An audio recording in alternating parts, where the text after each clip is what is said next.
children, this is your biology class and welcome to your biology class. Okay, so we are running the chapter tissues and we are continuing the plant tissue.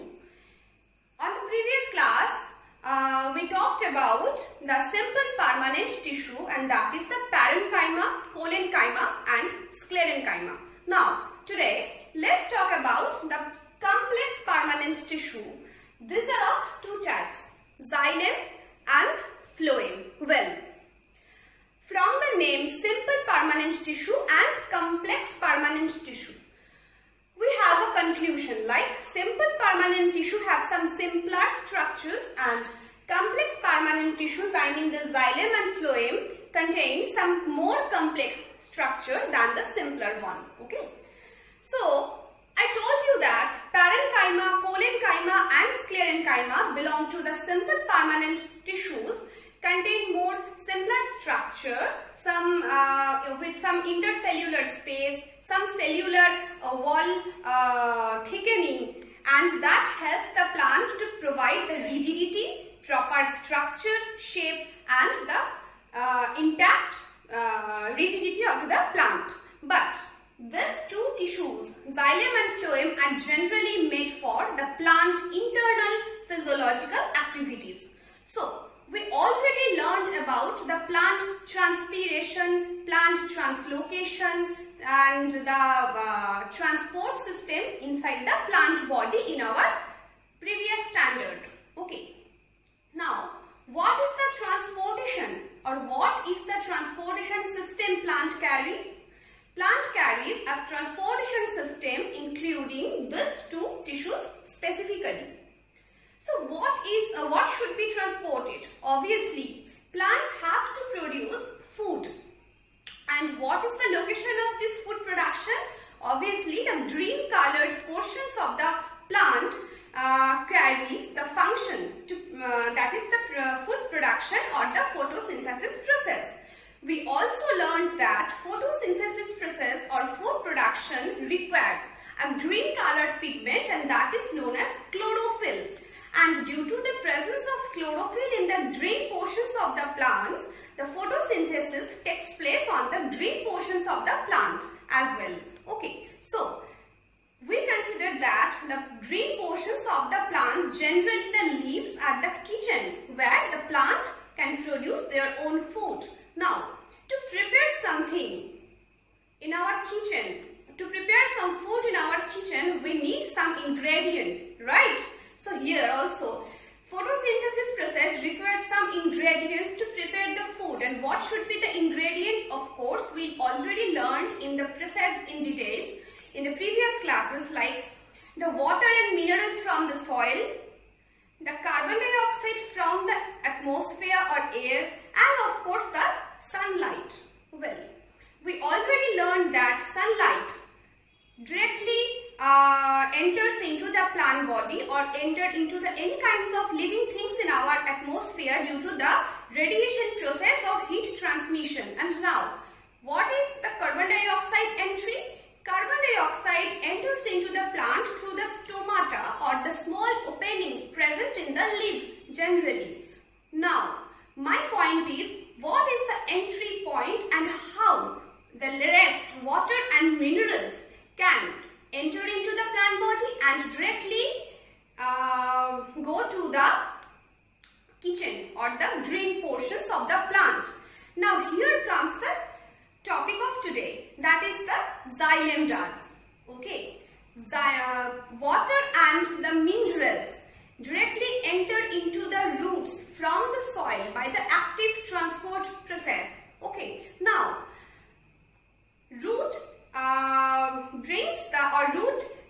captures the water and minerals from the soil. Now the water and minerals have to go or have to join the leaves for the further process of food production. Now, xylem carries this water and minerals from the root to the leaves. That means this is the upward direction movement that xylem performs. Yes. So, xylem always carries in upward direction and carries the water and minerals from the soil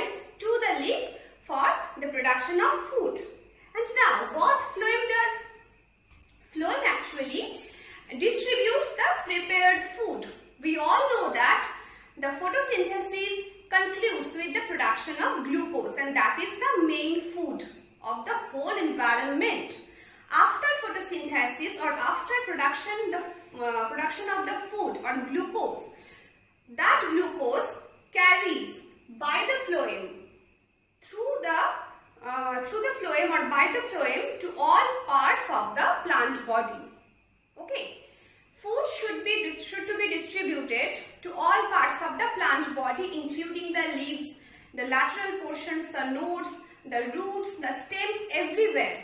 So, the direction of phloem is everywhere, every direction, upward, inward, lateral, outward, every possible directions phloem performs. So, generally, the basic difference is xylem always carries the water and minerals in the upward direction, and phloem carries the produced food or glucose in all possible directions. Okay, so now we have to learn the parts of the xylem as well as the parts of the phloem in details.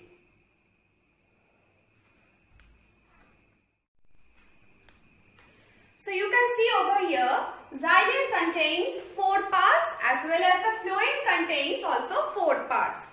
In this case, in case of xylem, the parts are trachea, vessel, xylem parenchyma and xylem fibers. And in case of phloem, sieve tube, companion cells, phloem parenchyma and the phloem fibers. Now, we will learn about each and every detailings with some clear picture. Now, let's enjoy the video I have made.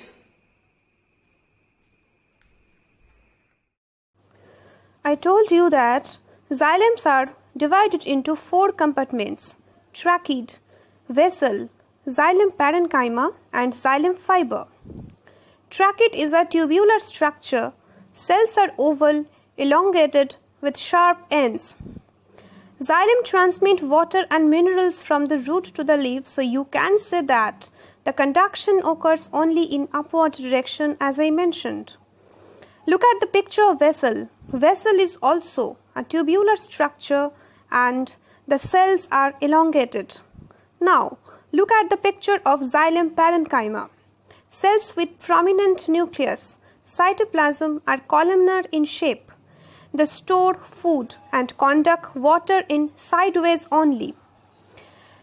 Xylem fibers are nothing but some fibers having elongated cells, and by default they are supportive in function. So this is the entire detailing regarding the xylem tissue. Now we will move on to phloem. Now we will talk about the phloem.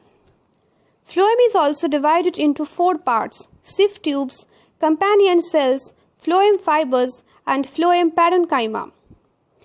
Sieve tubes are tubular cells having perforated cell walls.